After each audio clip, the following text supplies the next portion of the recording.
여러분들과 함께 탄핵 상황이 어떻게 진행되는지 실시간으로 소식 전해드리고 있습니다. 자, 지금 제 오디오 잘 나가고 있습니까? 문제가 있으면 말씀 주시고요. 예, 오늘은 자, 서울과 대구 저희들이 스튜디오를 2개 가지고 있는데요. 대구 스튜디오에서 TK 스픽스와 함께 여러분 오늘 토론 진행하고요. 지금까지 얼굴이 알려지신 분들이긴 하지만 자주 뵙지 못한 패널 3분과 함께 지금은 이제 윤석열이 오늘 용산에서 계속 버티기를 하고 있다. 본인은 공수처 소환 통보에도 응하지 않겠다. 주변의 설득 아무 소용없다. 되려 큰 소리를 치고 있다는 상황. 자, 이것을 한덕수 대통령 권한대행은 어떻게 처리할지 여러분께 실시간으로 들어오는 소식을 중심으로 알려드리겠습니다. 자, 여러분들께 또 속보 들어오는 거 계속 전달해드리면서 방송 이어가겠습니다. 실시간 댓글 많이 올려주시고요. 그리고 여러분들의 의견도 계속 반영해서 방송에서 알려드리겠습니다. 자, 지금 아이엠보이님도 들어와 계시고요. 뿌딩님 그리고 헬로 존선님 오랜만에 김민수 선생님도 들어와 계신데 좋은 의견 많이 주십시오. 뿌딩님께서는 대구에 계시나요? 경성한 후에 내일 간다고 하셨는데 오늘 이 방송을 위해서 나와주신 3분 패널 소개하겠습니다.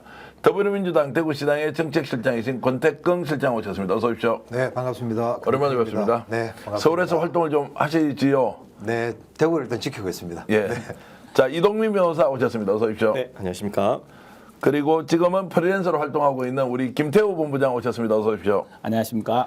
자, 오늘 여러분들 자, 3분과 함께 열심히 저희들이 달려서 윤석열 탄핵과 관련된 상황이 어떻게 되는지 점검 함께 하겠습니다. 자, 먼저 권태긍 실장한테 좀 여쭤보겠습니다. 네. 오늘 윤석열 자, 용산에서 공수처 소환을 하지만 응하지 않겠다라고 하면서 버티기 들어갔습니다. 네. 자, 그러면 공수처가 2차 소환전까지 보냈는데 아무런 답이 없다고 하면 물리력을 동원해서 직접 체포하고 그리고 인신을 확보해야 한다 이렇게 보십니까? 맞습니다. 네. 뭐 국민들께서는 윤석열 대통령의 소환 거부에 대해서 끝까지 국민들을 실망시키는구나라는 말씀을 주시고 계신 거고요. 그리고 지금 현재 한덕수 국무총리에게 권한 대행이 넘어와 있기 때문에 사실은 윤석열 대통령이 버티는 것도 문제지만 한덕수 권한 대행이 대통령 경호실에 지시를 내려서 윤석열 피해자의 출두를 신변 확보를 할 수 있도록 도와주는 지시를 내리는 게 가장 급선무다 이라는 생각을 합니다. 할 것 같습니까? 뭐 안 한다면은 자신의 이제 정치적 그 운명에 대해서 고민을 같이 해야 된다. 그런데 심지어 지금 나오는 이야기는 내란죄로 기소를 하더라도 수사를 받더라도 한덕수가 끝까지 버텨볼 것이고 정치적으로 협상을 지도할 것이다. 그 협상이 뭐냐? 내 죄를 사하여 달라라고 이제 할 수도 있는데 자, 그런 상황까지 간다 아니면 한덕수가 일찌감치 포기하고 그리고 용산으로 강제 구인에 나서는 공수처를 위에서 경호처에서 물러나라 이렇게 이제 할 것이냐 많은 분들이 궁금해하고 있습니다. 본인도 이제 여러 가지 고민을 할 것 같은데요. 저희 당은 이미 밝혔듯이 국정 안정을 위해서 한덕수 권한 대행에 대해서 당장 탄핵하지 않겠다라는 입장을 국민들께 말씀을 드렸고요. 다만 한덕수 권한 대행이 국민들이 생각하는 상식적인 방향에서의 권한 대행 행사를 제대로 하지 못한다면 또 그 시점에서 다른 판단을 할 수 있다라는 입장을 갖고 있습니다. 자, 김태우 본부장 보시기에는 어떻습니까? 지금 강제력을 동원해서 뭔가 충돌이 한번 일어나야 정리정돈이 되지 않겠습니까? 그대로 그냥 계속 설득한다고 상황이 뭔가 진전이 되느냐 이렇게 좀 질문을 드릴 수밖에 없는데 어떻습니까? 예, 저도 봤을 때는 아마 그 사회자분께서 말씀하셨듯이 뭔가 이제 저기 강제 수사 본인 스스로가 지금 자지추석하지는 않을 것 같고 뭐 끌려나가는 모습을 통해서 이제 지역 보수청 정서를 좀 결집하겠다라는 그런 어떤 생각을 갖고 있을 수도 있다고 보는데 다만 제가 봤을 때는 2016년 그 박근혜 전 대통령 그 탄핵 때는 제 기성세대의 그 부류 사람들은 당시에 조금은 뭐 안타깝다 뭐 좀 그 일출없다라는 분이 있었지만 지금 상태에서 윤석열 대통령이 하는 스탠스는 결국 계엄 순파할 때도 자충수를 떴는데 또 자충수를 뜨는구나라는 그런 분위기가 좀 많이 있다고 보면 됩니다. 네. 제가 취재를 해보니까 이동민 변호사 이렇습니다. 윤석열은 여전히 본인이 뭘 잘못했는지 일단 모르고 두 번째는 이번에 공수처 또는 이제 수사기관에서 출두 요청을 좀 하니까 그래도 형식적으로는 한 번쯤 나가줘야 된다. 왜냐면 국민들 불만이 워낙 많기 때문에 지금 안 나가면 안 된다라고 하니까 오히려 화를 내면서 절대 그런 일 없다라고 하니까 바깥에 나온 사람들이 하는 이야기가 야, 끌려갔으면 끌려갔지 정말 자진해서 나갈 일은 없겠구나 라면서 굉장히 이제 불안하게 지금 본다는 거예요. 자, 이런 이제 윤석열의 지금 태도에 대해서는 어떻게 생각하십니까? 우선은 그 수사기관끼리 정리가 좀 안 된 것 같습니다. 예. 공수처가 좀 키를 쥐고 싶어 하는 것 같고, 검찰은 검찰 나름대로의 고심이 있는 것 같아요. 그래서 총장과 그다음에 수사를 맡은 책임자의 입장이 좀 다른 거기 때문에 이 부분이 정리가 안 된 상황에서는 윤석열 대통령이 쉽게 움직이지 않을 것 같습니다. 그래서 본인은 검찰 나가서 본인의 친정에 가서 조사를 받고 싶어 할 거고, 공수처라는 거는 본인이 원래부터 반대를 했던 조직이기 때문에 아마 거기에서 수사를 받지는 않고 싶어 할 거다. 그렇게 예상이 됩니다. 그러면 이제 그럼 어디서 이제 수사를 받고 싶어 합니까? 검찰에서 수사를 받고 싶어 검찰에 하겠죠. 수사 받고 네. 싶어 하는데 이제 검찰은 수사 안 하겠다고 네, 공수처로 그렇게, 모든 이제 네, 자료를 그렇게 넘겼고 됐고.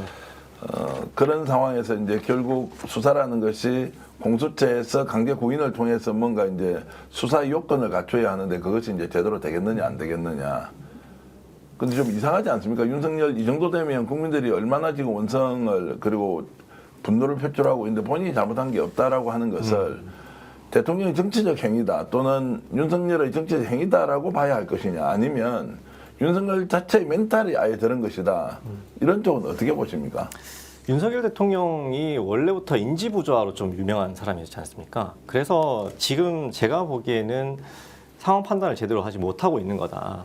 일반적인 법 감정을 가지고 있는 사람이라면 아니면 본인이 사법고시에 합격해서 법 지식을 갖고 있는 사람이라면 지금이라도 빨리 수사기관에 협조를 해서 어느 정도 자신의 죄를 더는 것을 목적으로 해야 되는데 자신이 무죄라고 확신을 하고 있는 것 같아요. 그래서 그런 문제가 생기고 있는 것 같습니다. 자, 인지부자라고 얘기했는데 이제 우리는 두 가지 고민이 있습니다. 권태경 이제 실장께 여쭤보면 자, 남이 보니까 저 사람이 이상하게 행동하는 것처럼 보이냐 아니면 실제로 이상하냐 지금까지는 의심을 많이 했는데 최근 들어서는 이상하다 미쳤다 이제 이런 이야기를 자연스럽게 하고 있고 그걸 기정사실로 받아들이고 이 상황을 대처해야 하는 거 아니냐라고 이제 의견이 나오는데 솔직하게 본인 생각은 어때요?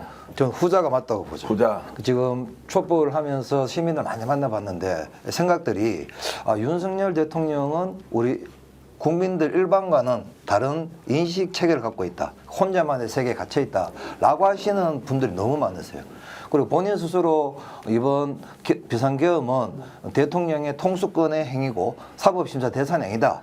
그리고 재판을 통해서 명백백백하게 끝까지 싸우겠다라고 이야기했지 않습니까? 빨리 출두를 해서 사건 진행을 해야 되죠. 그런 상황이 국민들 가지시는 일반적인 윤석열이 대국민 담화를 통해서 이야기했던 맥락과도 이어지는데 말을 그렇게 해놓고 실제 행동, 대응은 전혀 그렇게 하지 않고 있는 거죠. 이런 부분에 대해서는 윤석열이 정상적인 정신을 가진 사람이 아니다. 인지부조화가 있다라고 다들 느끼시는 것 같아요. 느끼는 게 아니고 이제 그걸 기정사실로 보고 지금 그렇죠. 우리가 뭔가 이제 대처 방안들을 내야 된다는 거고 조금 전에 이제 윤석열이 끝까지 국민들과 함께 싸우겠다고 했어요. 자, 국민들을 상대로 싸우는데 하여튼 본인은 함께 싸우겠다고 했는데 대통령이 예를 들어서 자 국민들과 직접 싸우겠다. 지금 이제 대통령 직무가 정지되어 있는 사람인데 내란 수계지 않습니까? 그렇죠. 자 윤석열이 이렇게 그러면 국민과 함께 싸우겠다라고 하면 상대는 어떻게 해야 됩니까? 이거 법적 제도적 절차를 밟아가야 됩니까? 아니면 정말로 싸워줘야 되는 겁니까? 어떻게 보세요?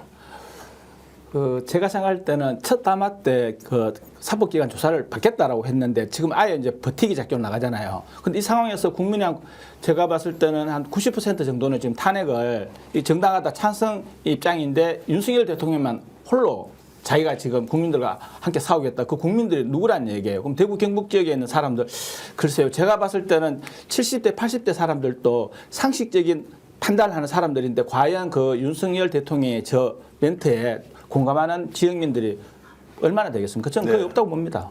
자 그렇게 해서 이제 싸우겠다고 하는데 이제 싸운다고 하면 제 질문은 이런 거였습니다. 그럼 진짜 무력으로 보여주는 거예요. 무력이라는 것은 법으로 확보되어 있는 무력이 있지 않습니까? 수사기관이 긴급 체포를 하고 강제 구금을 하고 그리고 인신을 구속한 상태에서 신속하게 재판을 진행할 수 있도록 수사를 하고 기소를 하고 이제 이런 과정인데 이것 아니고 지금 계속 자 너는 전직 대통령이 또는 직무가 정지된 대통령이니까 자 출두하라 이런 것들을 반복적으로 보내는 행위가 먹히지 않지 않습니까? 구조적으로. 오늘 우리가 취재해 보니까 결국 윤석열은 그렇게 할 마음이 전혀 없어요. 그런데도 이런 방식으로 계속 해야 하느냐 아니면 강제 구인에 나서야 하느냐라고 이제 한다면 폭력을 행사하는 것이 아니라 수사기관의 정당한 법 집행이 지금 필요하다라고 지금 주장을 하는 게 좀 과합니까? 전혀 과하지 않죠. 지금 상태는 대통령의 직무가 정지된 상황이기 때문에 뭐 무력이라고 뭐 표현할 수가 없는 겁니다. 왜냐하면 그 사람은 이미 뭐 권한을 다 잃은 상태이고요. 일반 시민이랑 마찬가지예요. 일반 시민들이 수사기관에 한 번, 두 번 불렀을 때 불출석하면 어떻게 합니까? 바로 뭐 영장 발부해가지고 인신구속을 합니다. 이건 정당한 법 집행 절차이고요. 이건 폭력이라고 볼 수 없습니다. 저하는 사람이 폭력인 거죠. 지금 네. 윤석열 대통령이 폭력을 저지르고 있는 겁니다. 그 윤석열이 불법적이고 반헌법적 행위를 했고 지금도 불법적인 행동을 하고 있는데 우리는 여전히 구인장이나 소환장, 이제 소환 뭐 요청서 보내는 정도만 지금 하고 있다 이런 거고. 자 대구 경북에서 이제 주로 활동을 하시는데 이동윤 변호사한테 좀 질문을 드리면 집회 이번에 여러 번 나가셨죠? 네, 저도 맞습니다.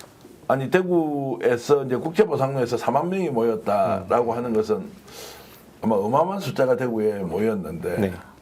대구 이상하다, 대구가 뒤집어지고 있나 뭐 이런 이야기 하던데 현장 분위기는 어땠습니까?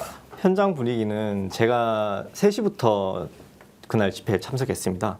3시에 참석했을 때는 더불어민주당이 이제 주도가 되어서 집회를 진행을 했었는데요. 그때는 아무래도 기성세대가 주도를 한 집회였죠. 그럴 때는 뭐 임을 위한 행진곡이라든지 기존의 집회의 틀을 크게 벗어나지 않았습니다. 그런데 탄핵이 가결되고 난 이후에는 분위기가 그때쯤부터 해서 분위기가 계속 달라지더라고요. 20대 그리고 30대 젊은 특히 여성이 주도를 하는 분위기로 좀 바뀌고 있는 것 같습니다. 그래서 전체적인 전국적인 분위기를 우리 대구 경북도 따라가고 있는 게 아닌가 이렇게 보고 있습니다.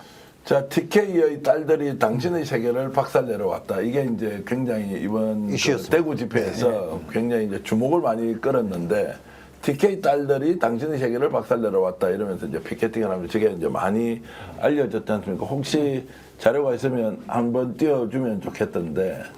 자, 과거에 학생운동 하셨고 노동운동도 열심히 하셨던 권태경 실장이 왔을 때는 저분들이 소위 말하는 운동권 출신들이 아니잖아요. 전혀 아니죠. 이번 시국대회의 핵심은 20, 30대 여성분들이 대구의 새로운 미래를 만들어가는 과정들을 여실히 보여줬다 이런 생각이 들더라고요. 하고 이 변호사님 말씀하셨는데 사실 제가 그날 집회 행사 준비 때문에 오전 10시부터 나가 있었거든요. 근데 12시, 1시 정도 되니까 벌써부터 3시 이제 지역에 있는 재정당 집회에 참여하신 시민들이 막 물밀듯이 밀려오시는 거예요. 거기에는 뭐 아까 기성세대만 오신 게 아니고 남녀노소 할 것 없이 여러 계층의 시민들이 정말 물밀듯이 밀려오시는 과정을 봤었거든요. 그 오시는 분들 보면은 뭐 TK 장려연합, 뭐 집에서 뒹굴하는 연합 모임, 뭐 다양한 피켓이나 현수막을 갖고 오셨는데 이번 탄핵 집회는 정말 5, 60대 전통적인 그 세대들과 20, 30대가 서로 연대하면서 대한민국의 문제를 소통하는 그런 새로운 이제 박근혜 퇴진과 또 다른 어떤 집회 문화의 형식도 그렇고 세대의 공감도 이루어졌던 그러한 좀 새로운 시기를 여는 행사였다, 모습이었다 그렇게 생각이 듭니다. 지금 모모님께서는 댓글로 이렇게 글 주셨습니다. 대구 경북 진짜 정신 좀 차렸으면 좋겠다 이랬는데 이제 TK 딸들이 당신의 세계를 박살내러 왔다라고 하는 분도 이제 있고 여전히 이제 보수 정치 지형의 이제 본산이다. 그리고 윤석열 힘들 때마다 김건희 힘들 때마다 대구 찾아서 서문시장 그리고 뭐 이렇게 다니면서 의샤하고 힘내고 올라간다 이제라고 했는데 자 기자 출신이시고 뭐 지역 TBC의 보도국장 출신이시니까 그런 이제 윤석열이 지역을 일종의 이용하고 활용하는 부분 그리고 그렇지 않은 시민들도 실제 많이 생겼는데 솔직히 언론인 출신으로서 좀 자랑스럽습니까 아니면 부끄럽습니까? 엄청 자랑스럽죠. 지금 이번에 제가 4일이죠. 그날 새벽에 그 비상계엄 선포가 해제되고 난 직후에 동성로 집회 때 제가 촬영하러 나갔었거든요. 네.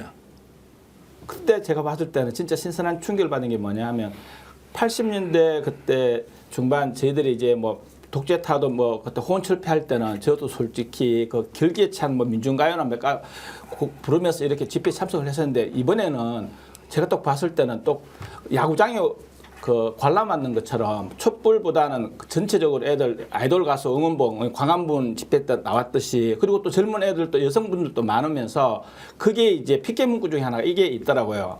23명 그 국힘 우리 지역 의원 이름을 다 적고 내가 이번 다음 선거 때는 내가 지켜볼 거다. 내 아버지 엄마가 했던 투표는 이제는 그렇게까지 답답하지 않을 거라는 그런 메시지들이 아마 다음 총선 때는 분명히 이 TK 자체에 대한 그 일반 시민들 생각하는 보수 투파시라는 것은 좀 무너지지 않을까 하나의 그 신호탄을 이번에 제가 봤다 이렇게 저는 느끼고 있습니다. 자, 이제 무너지지 않을까라는 그 이야기에 바로 이어서 이동민 변호사께 질문을 드리면, 자, 무너지지 않을까 그러면 새로운 정치 세력이 등장할 것이냐, 아니면 기존에 있는 정치 세력이 변신을 꾀할 것이냐.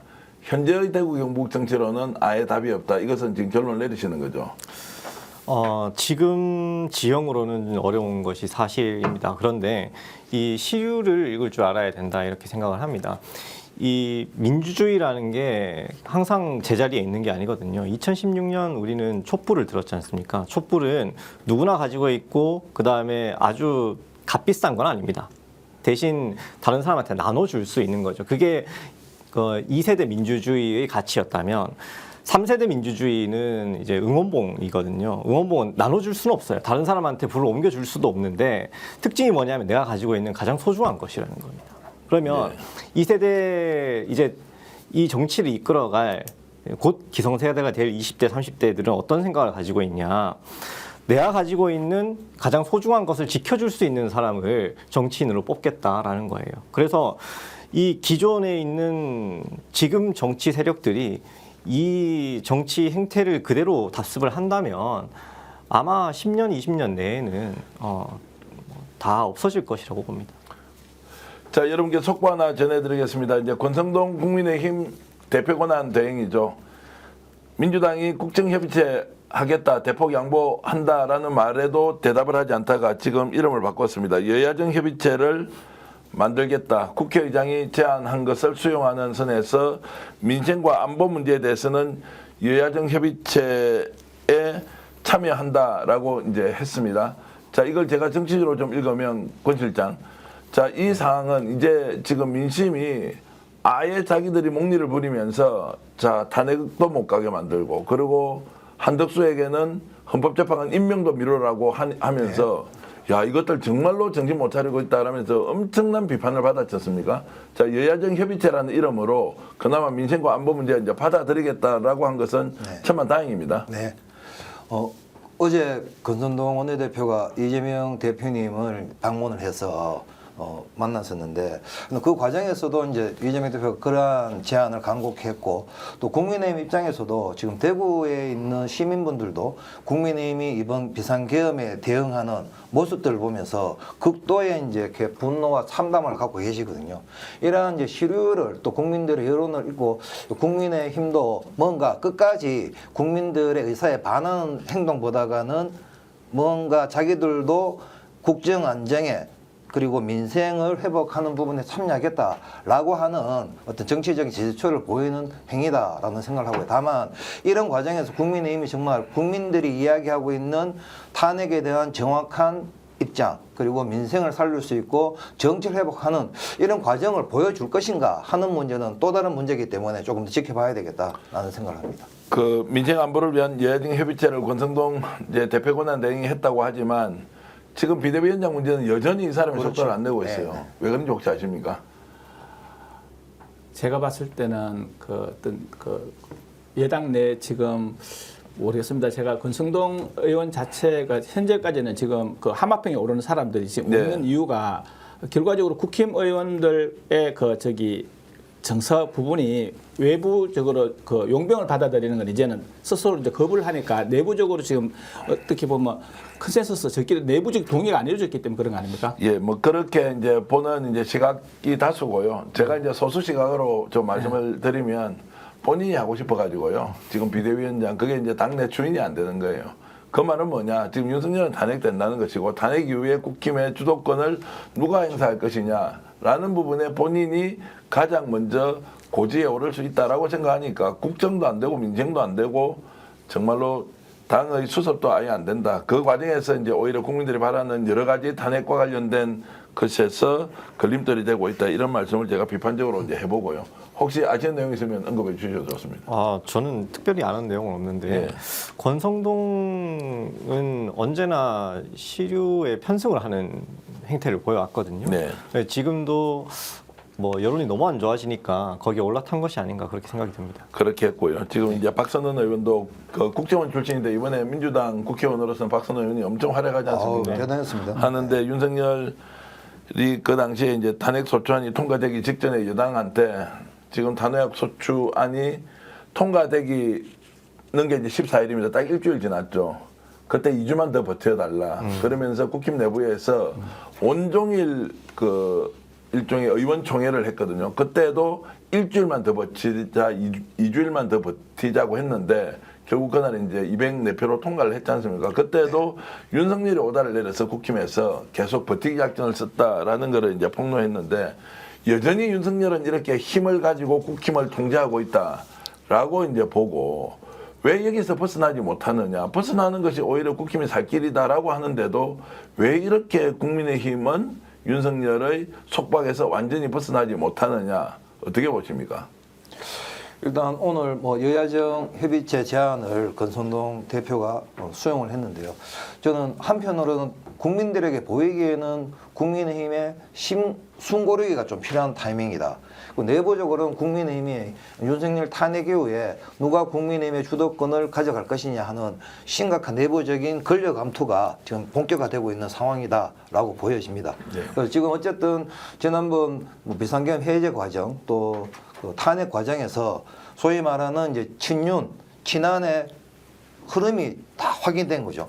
그래서 지금까지는 국민의힘 내부에 친한계 의원들이 갖고 있는 주도성이 좀 더 있기 때문에 그러한 부분들을 아직까지는 극복하지 못하고 있는 타이밍 정도다. 근데 윤석열이 실제 아까 말씀하셨던 강제적인 인신 구속이 되고 탄핵 심판에 들어가고 이러면 국민의힘은 지난 박근혜 탄핵 이후에 만들어졌던 모습처럼 심각한 균열 상태로 넘어갈 거다. 이렇게 예상이 됩니다. 자, 그러면 이제 다음 주도권을 누가 가져갈 것이냐 굉장히 중요한데 지금 현재는 주도권이 TK 또는 PK 중심이 이제 주도권이 형성되어 있다. 권 실장한테 좀 여쭤보면 지금 대구 같은 경우에는 지금 이번에 이렇게 이제 민심의 대변화가 일어나면 누가 대체로 주도할 가능성이 높습니까? 홍 시장이 이제 다시 등극을 합니까? 아니면 제2, 제3의 인물이 있나요?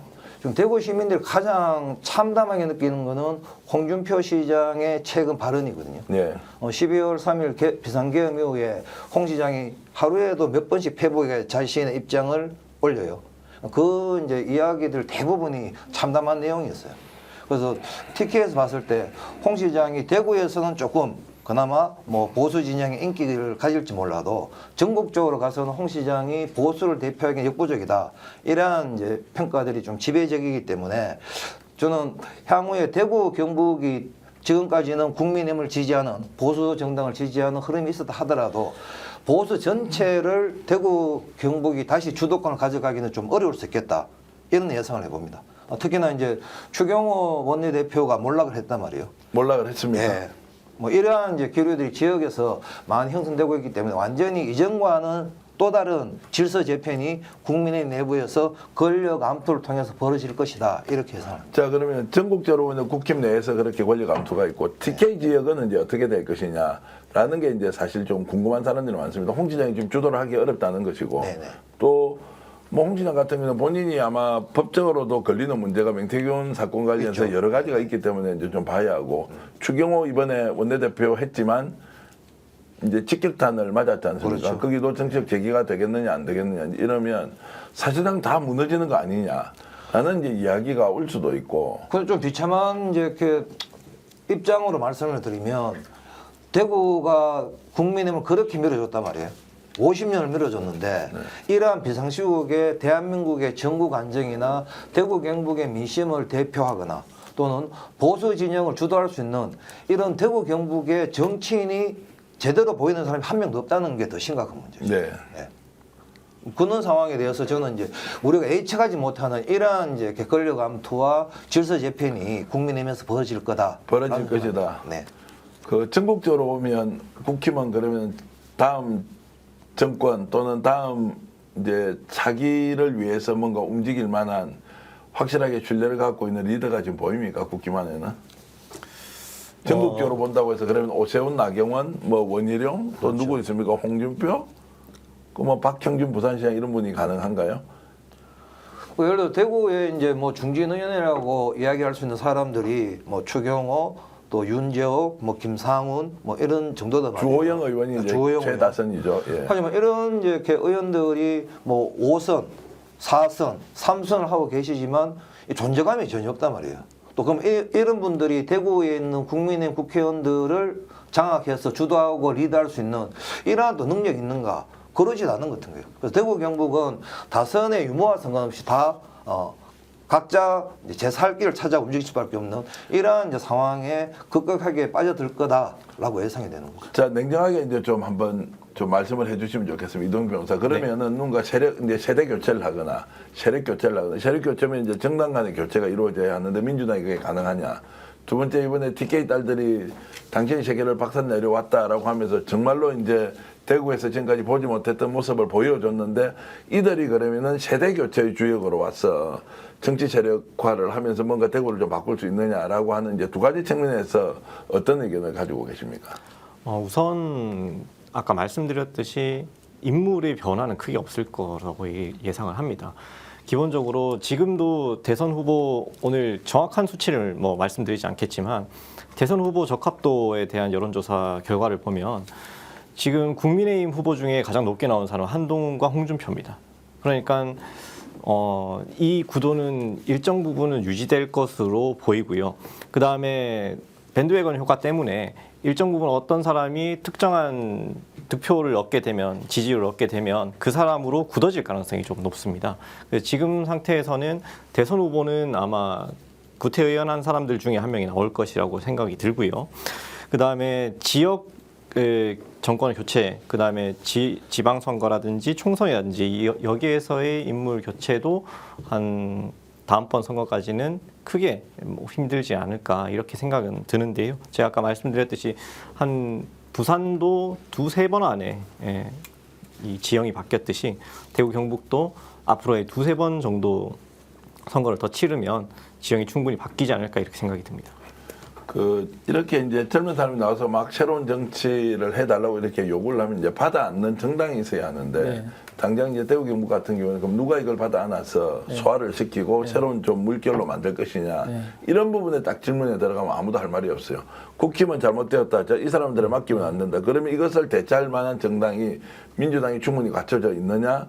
그리고 또 세력 교체, 세대 교체까지 또 품을 수 있는 이런 또 틀이 되느냐 이런 이야기 계속 나오지 않습니까? 이번에 이제 그런 기회를 찾으면 민주당은 확실하게 이런 것들을 좀 지형 변화를 잘 읽고 뭔가 좀 제대로 된 이제 정당 구조를 만들어서 시민들과 손을 잡고 갈 수 있다. 이 부분에 대해서는 어떻게 판단하십니까?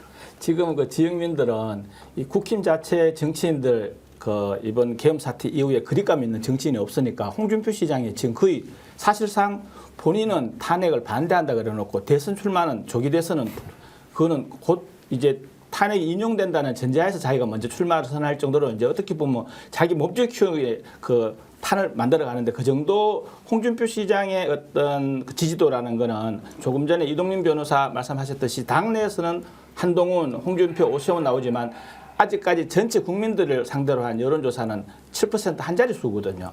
그런데도 지금 국민의힘이 그나마 수권 정당이 계엄 이번에 선포 사태 이후에 뭐 좀 외람된 표현이지만 정신세계가 똑같은 윤석열, 홍준표 같은 사람이 나타나서 저걸 저렇게 해주고 나서 자기가 모든 정치 초짜 윤석열이가 국힘을 폭망시켰다라고 얘기를 하면서 본인 스스로는 오세훈이는 뭐 그렇게 탄핵 찬성할 정도의 좀 일리가 있고 친한계 니네들은 아예 제명을 해야 된다. 그러니까 박정훈 의원은 살다 이런 병 뭐 같은 논리는 처음 본다라는 정도로 어떤 홍준표 시장의 그 논리성에 있어서 완전한 파탄이 이를 정도. 그게 하나의 국민의 힘의 자체에 지금 건강이 정신도 같으면 젊은 사람들 국민의힘 자체를 제대로 보겠습니까? 그렇게 네. 결과적으로는 지금 봤을 때는 국힘이 그 폭망 전조 증상이 이제 보니까 아직 차세대 리드하는 걸 생각도 못하는 그런 상황. 자, 일단 민주당이 어떻게 발전지 조금 이따 질문하고요. 조금 전에 이제 그 발언하시면서 홍 시장이 이번에 탄핵 이후에 대선 출마할 수도 있다.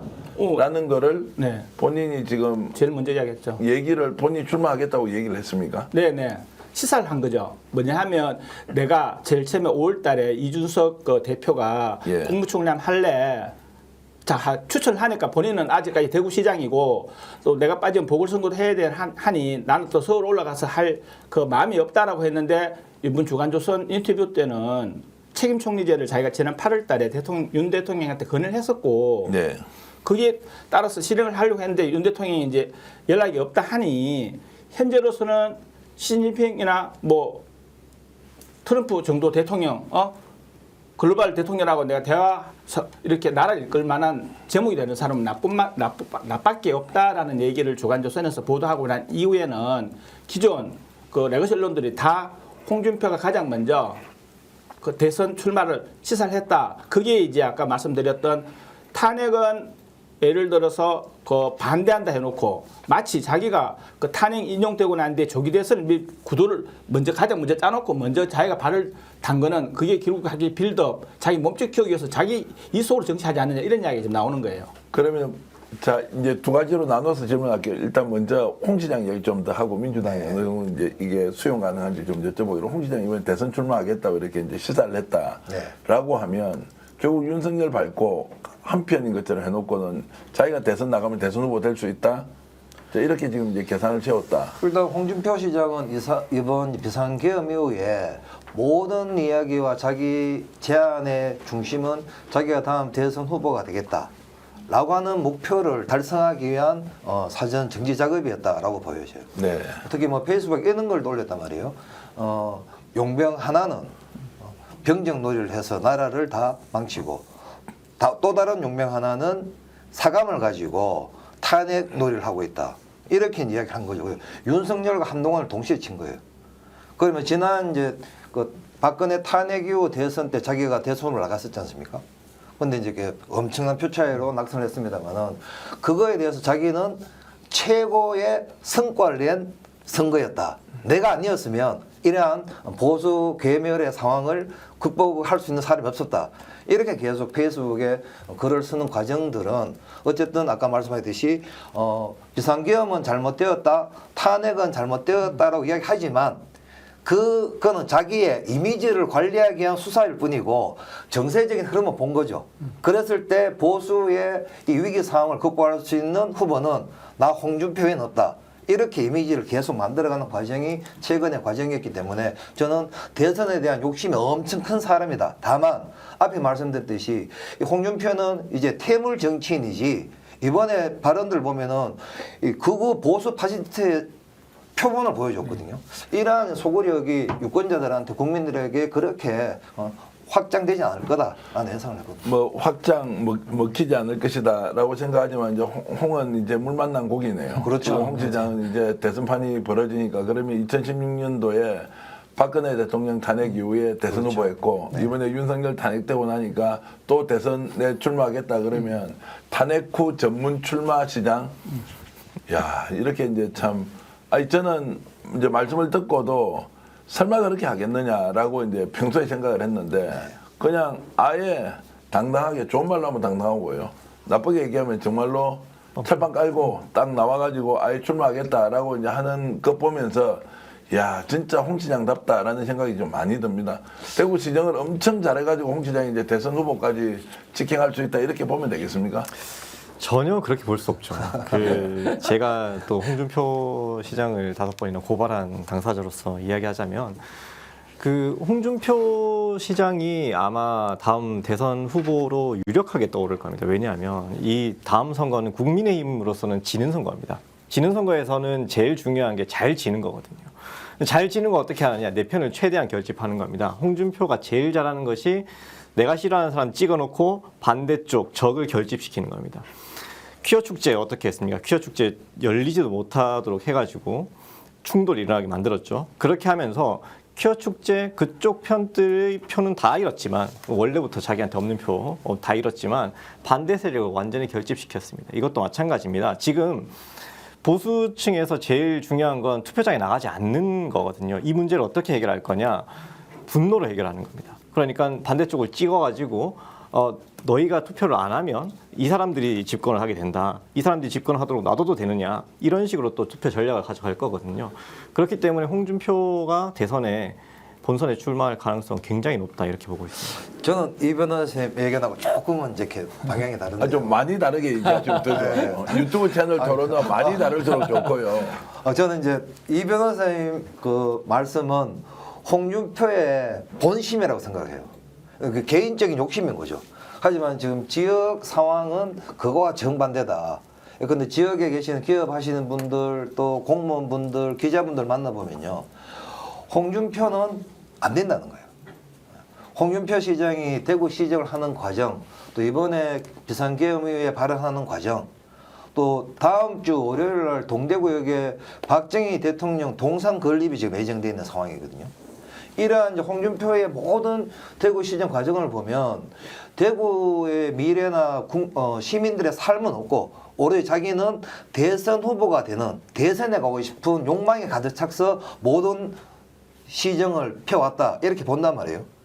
그런데도 불구하고 또 한편으로 이야기하시는 거는 그럼에도 불구하고 홍준표는 우물 안의 개구리이지 전국판에 놓으면 절대 정치적인 영향력을 가질 수 있는 상태가 아니다. 그래서 다들 말씀하시는 게 뭐 이 변호사 말씀하셨듯이 홍준표의 주관적 욕망은 그렇게 끌어 넘치지만 상식 있는 입장에서는 홍준표는 퇴출돼야 될 정치일 뿐이다. 이렇게 아주 단호하게 이야기하시는 분들이 지배적이라고 생각합니다. 아니 예. 같은 맥락으로 이 지금 양다리 전략이라니까요.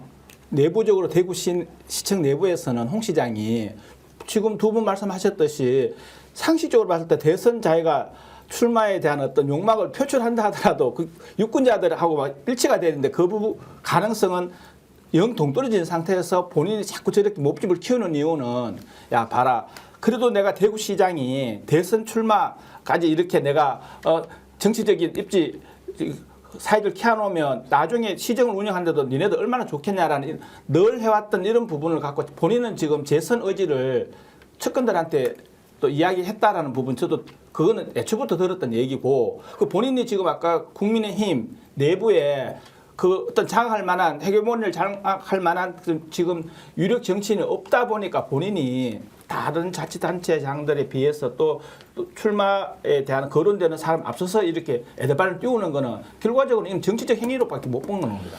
그 정치적 행위가 뭐 이제 옳고 그름 또는 호불호 이렇게 나뉠 수 있지만 제가 좀 분석을 해드리면요. 홍 시장은 지금 아마 법률적으로 본인의 선거와 관련된 여러 가지 비위 또는 지금 불법 정치 자금 문제, 최측근인 박재기가 지금 이제 이런저런 얘기를 하고 있을 거예요. 명태균이가 워낙 또 많이 가지고 있기 때문에 이런 외부적 환경 때문에 뭔가 이슈를 바꿔서 대선 출마라는 딱 카드를 던지면 이게 이제 묻힐 것이라는 생각이 하나 있을 거고 두 번째는 지금 뭐 통합 뭐 특별시장, 뭐 통합 특별시의 단체장 이런 데는 생각. 그리고 제가 이제 대구에 있는 국회의원들한테 들었던 얘기, 물론 그분의 개인 분석입니다만, 홍은 자연인으로 살 수 있는 DNA가 안 돼 있다는 거예요. 무엇이든 간에 자리를 가지고 그 자리에서 직을 유지해야 하는데 대구시장 한 번 하고 끝날 게 아니고 한 번 더 할 거다 분명히 이 이야기가 이제 있었고요. 세 번째가 이제 가장 중요한 것인데. 홍의 계산은요. 대통령 선거에서 이긴다는 것은 쇼고요. 실제로 출마하면서 생기는 수없이 많은 힘들이 있어요. 권한들이 생기잖아요. 이걸 적절하게 잘 사용했던 사람이다. 2018년도에 명태균 게이트에 나오는 그 녹취 내용을 보면 대구 달성에 그 시의원을 했던 조모 의원이 20억 원을 전달해줬다는 이야기를 홍준표 최측근이 얘기를 해요. 자, 그 사람이 그 이야기를 하면서 우리가 하나의 사실을 보면 전체적으로 이 사람이 돈 문제에 대해서 어떻게 하겠다라고 딱 판단할 수 있는데 경남도지사 시절, 자유한국당 대표 시절, 그리고 대구시장 출마, 이것이 바깥에서 누군가는 큰 돈을 만들어서 움직였을 가능성이 매우 높다. 그 고발하지 마십시오. 제가 그냥 의혹 제기하는 거니까 또 고발하면 같이 좀 따져봐야 되는데, 자, 이런 것들이 사실은 검사 출신 법조인이고 단체장이지만 불법과 비리와 관련해서는 누구보다도 광범위하고 구체적으로 조직적으로 이루어졌다는 것이 세간의 일반적인 평가예요. 경남 쪽에 가도 그렇고 대구 쪽에 봐도 그렇고 수성을 해서 정치할 때도 그렇고 지금도 여전히 그렇죠. 그런데 왜 대선 출마를 지금 갑자기 선회하느냐? 앞서 말씀드렸던 두 가지 이유도 있지만 가장 중요한 것은 출마를 함으로써 생기는, 국민의힘 혹시 당 자산이 어느 정도 되는지 아십니까? 1세에는 한 3천억 정도 된대요. 전국의 빌딩들을 다 가지고 있으니까 국힘은 절대로 폭망하지 않는다. 이유는 당에서 돈이 너무 많다는 거예요. 당이. 그렇기 때문에 이거 먹기만 보면 대단한데 일정한 지지율이 있으니까 대선 자금, 선거 비용 보전 다 되죠. 그 과정에서 얼마나 많은 일을 할 수 있습니까? 그 계산하고 있을 것이다라고 저는 보니까 저같이 보는 사람도 있고 당연히 홍 시장 같은 홍카콜라가 출마해야 된다는 사람도 있고 뭐 그것은 자유롭게 판단하지만 저는 매우 부정적으로 보지만 이기려고 나오는 것은 아니다라고 말씀드리겠습니다. 제가 이야기했으면 바로 이제 좀 저희 맞받아주시죠. 민주당 입장에서는 이런 생각도 하죠. 만약에 홍준표가 국민의힘 대선 후보가 된다 그러면 이제 뭐 불행한 일일 수 있겠습니다만은 저희 대구 입장에서는 꼭 먹고 알 먹고 할 수 있겠다. 왜 홍준표가 대선 후보가 되면 다음 대통령 보궐선거에서 민주당이 압승할 거다라는 게 하나 있고, 또 홍준표가 대선 후보가 되면 대선과 동시에 대구시장 보궐선거를 치러야 되거든요. 네. 야, 그러면은 대구에서 뭐 당장 민주당이 대구를 집권할 수 있는 이 정도의 역량이나 또는 환경은 안 만들어지겠지만 그러한 과정을 만들어가는 되게 전환적인 상황이 만들어질 수도 있겠다. 그런 생각을 하는 거죠. 그래서 저희들은 홍준표가 국민의힘 대선 후보 됐으면 좋겠다는 생각도 일면 하는데 잘 안 될 것 같다는 예측이죠. 자, 뭐 그것은 이제 되든 안 되든 이제 두고 봐야 하고, 이제 정치적인 상황들이 이렇게 격변하고 있으면 아까 이제 TK 딸들이 당신의 세계를 박살내겠다라고 거리로 나와서 이렇게 외쳤던 그 목소리와 과연 민주당이 이런 이제 정치적 상황의 격변기에 제 역할을 하고 있느냐, 엄청 노력을 하고 있지만 여전히 민주당의 존재감은 대구에서 너무 약하다. 맞습니다. 인재 얘기면 제대로 하느냐, 뭐 이제 이런저런 얘기를 하지 않습니까? 그래서 저희들 과제죠. 예. 과제인데 그 과제는 풀어가고 있는 것이니까 그렇죠. 계속 제가 지금 지난 10년 동안 과제만 가지고 계속 얘기를 했어. 구체적으로 어떻게 풀 것이냐라는 것을 좀 말씀을 좀 해 주십시오. 지금 이제 두 가지를 좀 말씀을 드리면, 첫째는 이제 대구 또는 경북에 있는 민주당들이 당원들과 시민들과의 결합도를 엄청 높이고 있는 상태입니다. 사실 12월 4일부터 14일까지 대구에서 시국대가 10차례가 매일 진행됐었거든요. 여기에 거의 당원들이 같이 결합을 했고, 다만 저희들이 민주당 당원이다라는 것을 절대 펴내지 않고 시민 자격으로 참여해서 시민들의 그 시국대 뭐 광장을 더 확대시켜주는 이러한 역할들도 진행을 했었고, 두 번째로는 저희들이 준비를 좀 해야 된다. 가장 중요한 문제는 대구 경북에 대한 비전에 대한 정책적인 문제, 그 인물적인 문제거든요. 지금 이재명 대표 들어오시고 지금 그 경북도당의 이영수 위원장이 민주당 안에서 전국 정당위원회 위원장도 맡고 그리고 조직 부총장도 맡고 있습니다. 그냥 이전처럼 뭐 직책만 주는 것이 아니라 예산과 권한을 줘가지고 실제 대구 경북의 전환적인 조건을 만들 수 있는 전폭적인 지원을 하고 있는 상황이에요. 그래서 저희들이 원래는 내년 정도에 지방선거를 준비하면서 대구 경북에서 민주당이 시도민들에게 제시할 중장기적인 정책 공약도 준비하고 인물도 영입하고 이러한 이제 이렇게 과정을 좀 잡고 있었는데, 이번 탄핵이 이제 벌어지면서 조금 속도를 더 내어서 빠르게 좀 준비를 하자, 이런 이제 계획들을 갖고 열심히 지금 준비하고 있는 상황입니다. 열심히 준비하셔서 성과 내가지고요. 좀 성과 성과에 보내. 대한 평가를 좀 받는 기회가 빨리 왔으면 좋겠습니다. 네, 꼭 그렇게 준비를 하도록 과제 전문 정당에서 성과 전문 정당으로 빨리 바뀌어야 한다. 그래도 시민들께서도 사실 이제 그런 말씀을 많이 하시더라고요. 국민의힘은 아닌 것 같은데, 이 이제 대구의 미래, 또 우리 특히 20, 30대 여성분들이 그런 말씀 하시는 거예요. 조금만 더 잘하시면 저희들도 민주당한테 힘을 좀 실겠는데 까지만 말씀하시는 거예요. 그런 이야기 들으면서 우리가 좀 더 속도감 있게 준비를 잘해야 되겠다라는 말씀을 드립니다. 자, 조금만 더 하면 이제 이 말에 좀 이동민 변호사 같은 좀 젊은 사람들이 정치판 좀 뛰어들어서 뭘 좀 바꾸는 게 맞지 않느냐 이런 생각이 좀 들기도 하고요. 어떻습니까? 본인도 한번 뛰어보시고 주변에 있는 사람들도 적극적으로 좀 권유를 해서 이제 젊은 사람들 중심으로 가야지 뭐 나이 든 사람들끼리 우리처럼 뭐 기성세대가 인재영입이라는 이름으로 가서 정치판 바꾸는 게 아니라 오히려 길게 보고 젊은 사람들이 정치의 중심으로 좀 이렇게 진입하는 게 좋을 것 같은데 어떻습니까? 네, 일단 필요하다고 봅니다. 이 대구 특히 경북에서의 민주당 문제라고 하면 이때까지는 시민사회 활동과 결합을 하지 않았다는 거예요. 제가 이때까지 시민사회 활동을 하면서 민주당 빼고 다 들어왔어요. 그러니까 뭐 정의당도 들어오고 그다음에 뭐 각 정당이 다 들어오는데 민주당만 안 들어오는 거예요. 네. 네, 이런 문제들이 있었기 때문에 특히 대구 경북에서 조금 외면받은 게 아닌가 이렇게 생각이 들고요. 젊은 사람들 적극 영입해야죠. 이제 아까 말씀드렸듯이 민주주의 흐름이 바뀌고 있습니다. 그래서 조금 더 젊은 목소리를 대변할 수 있는 정당이 됐으면 합니다. 예. 이 변호사의 말씀에 하나 지지와 하나 좀 다른 의견을 좀 드리고 싶은데요. 대구 경북에서 민주당이 시민사회와의 네트워크를 하기 싫어서 한 거냐?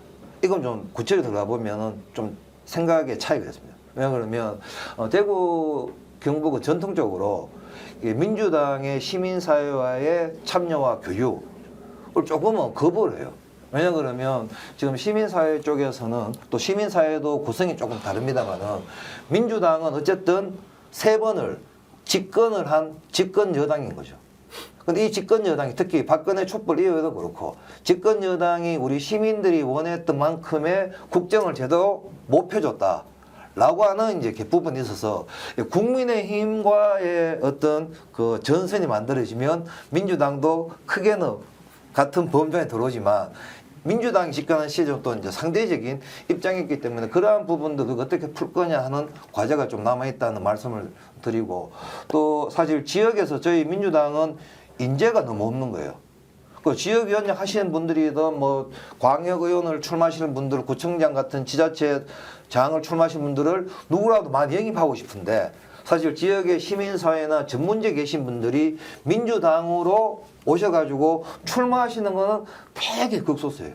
너무 어려운 거죠. 전 그래서 우리 이 변호사님 말씀하셨으니까 이러한 부분들을 시민사회와 또 정당들이 정말 깊이 있게 진지하게 대구 경북의 변화를 해서 고민해야 되는 또 타이밍이 지금 타이밍이다 이런 생각도 들어요. 한편으로는 억울한 마음이 들기도 하겠지만 이제 전국적으로 보면 대구 경북이 가지고 있는 정치적 위상이라는 게 실제로 인구 대비 너무 떨어진다. 그렇죠. 그거는 보수의 본산이었으면 누가 이용을 해먹는다 아닌다 이걸 다 떠나가지고 정치적 위상이 너무 떨어진다. 인구 대비로. 이제 이 부분은 보수 진보의 문제가 아니라 지역에서 정치를 하고 있는 분 그리고 시민운동을 하고 계신 분 그리고 지역사회에서 여론주도층으로서 활동하고 있는 분들이 공익 책임감을 가지고 좀 바꿔야 한다. 이제 이런 말씀을 제가 좀 드리면서 오늘 TK에서 낡은 정치 우리가 깨부순다라고 크게 정말로 응원봉을 가지고 외쳤던 분들 그 목소리 하나하나 생각을 하면서 정말로 당신 세계를 박살내러 왔다. 윤석열은 이렇게 박살내지만 그 이후에 박살낸 세계 위에서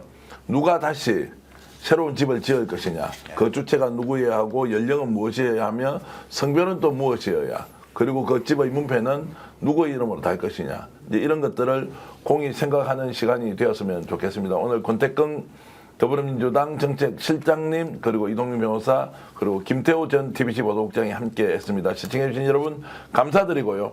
오늘 그래도 끝까지 이 방송 봐주시는 여러분들께 진심으로 고마움 전하겠습니다. 구독, 좋아요를 통해서 스픽스 더 많이 응원해 주시고요. 스픽스와 TK 스픽스 함께 계속 방송 만들어 가겠습니다. 여러분들의 응원과 격려 부탁드리겠습니다. 여러분 안녕히 계십시오. 스픽스는 말하는 언론입니다. 대세는 유튜브, 그중에서 스픽스. 좋아요, 댓글, 구독, 알림 설정. 여러분이 저희를 사랑해 주시고 우리가 여러분을 사랑하는 4가지 방법입니다.